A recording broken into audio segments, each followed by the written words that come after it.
Hello guys! Hello guys! For today's video, ako ay yaya ni Baby Lily. Ako yung mag-aalaga sa kanya. Ako yung magpaparga sa kanya kasi si Mama ay may binili. At mabait na ang baby na to.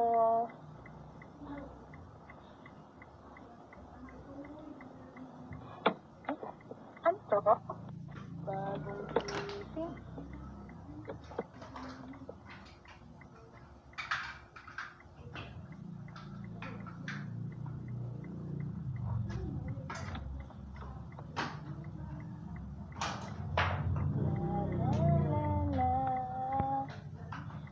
Bait lang ang baby.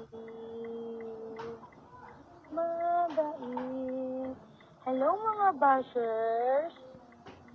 Huwag kayong mambash. Ito na si Baby Lily. Tsaka may lupa na siya. Sa sunod, may bahay. Guys, sa mga nagtatanong bakit hindi daw sinasabi yung kalagayan ni Baby Lily. Tapos na kasi siya, napakita na siya, panoorin nyo na lang yung mga videos. Tsaka, yung mayroon din nagtanong bakit daw hindi daw pinapacheck up si Baby Lily. Hindi naman siya kailangang ipa-check up. Pero kapag may sakit siya, pinapacheck up siya, kagaya ng may ubo, sipon, lagnat. Yan, saka namin siya dinadala sa doktor. Pero yung tanong nyo kung mayroon ba siyang gamot na iniinom, wala po siyang gamot na iniinom, wala po siyang maintenance. Wala pong ganon. Yung mama niya lang yung may maintenance na gamot. Kasi si mama ay mayroon siyang lupus.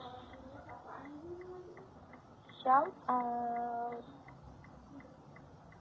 Tapos, yung mga nagsasabi, bakit daw laging pinapakita si Baby Lily. Kasi merong kahapon, may nagkwento sa amin, yung may nakita daw siyang baby na kagaya ni Baby Lily. Pero, ang ginawa daw ng nanay, tinago. 5 years daw bago pinakita sa mga tao, sa mga kapitbahay, gano'n. Ngayon, nung nakita daw yung bata, nagtakbuhan daw yung mga bata, parang natakot sa kanya. Siyempre, dapat pala daw, kapag ganito yung kalagayan ng baby, ipakita na siya, kumbaga ipakilala na siya sa mga tao. Para pagdating ng panahon, hindi siya katakutan, di ba? Kagaya niya, si Baby Lily, nung dinala namin siya sa mall, imbis na yung mga tao doon magtanong, "Hoy, anong nangyari sa kanya ganon?" Ang sinasabi nila, "Ay, si Baby Lily, ikaw pala yan, Baby Lily." O, di ba, at least kilala na siya ng mga tao.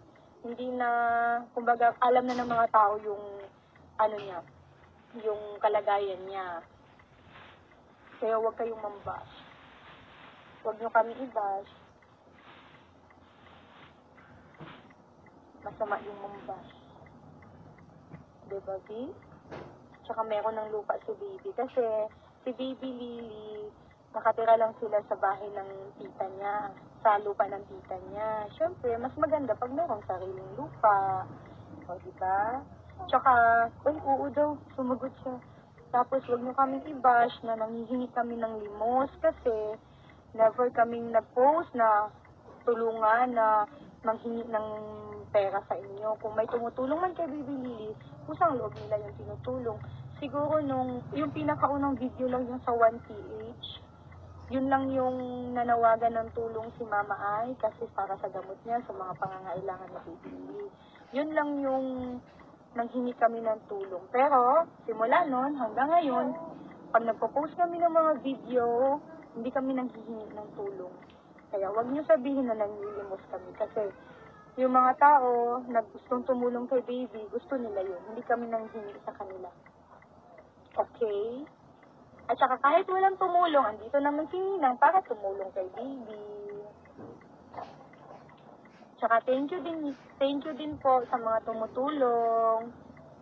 Pero iklaro ko lang, hindi po kami nanghihingi, hindi po namin ginagawang yung parang nililimos kasi yung mga tao, pag tumulong, tulong sila. Hindi na kailangan hingian o ano.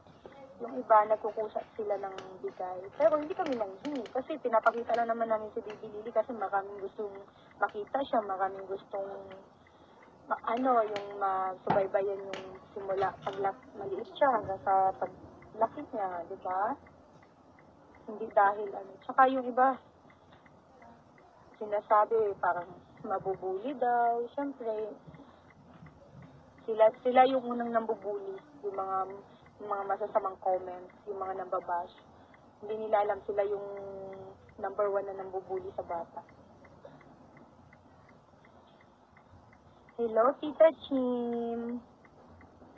Tita Chim Chim.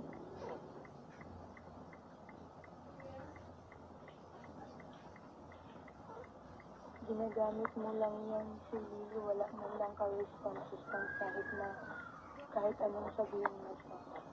Siyempre, walang response yung bata dahil nga sa kalagayan niya. Paano mo naman nasabing ginagamit?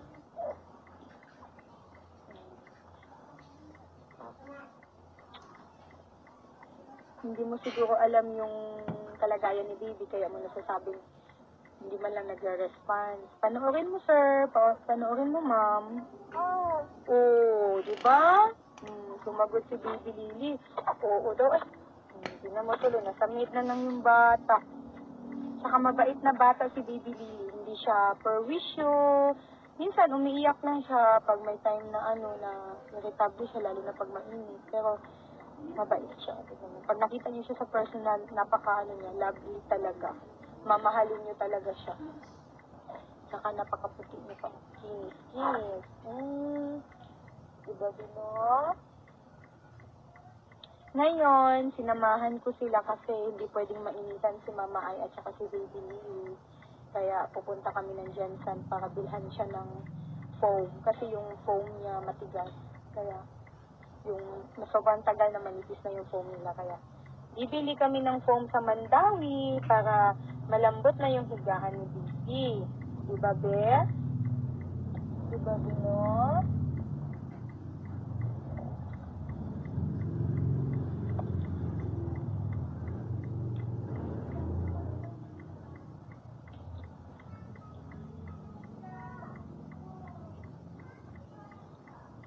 Kahapon ko lang nalaman yung pinento sa amin ni Mami, yung kapitbahay namin na yun nga, yung tungkol dun sa bata na 5 years old bago nilabas ng magulang niya.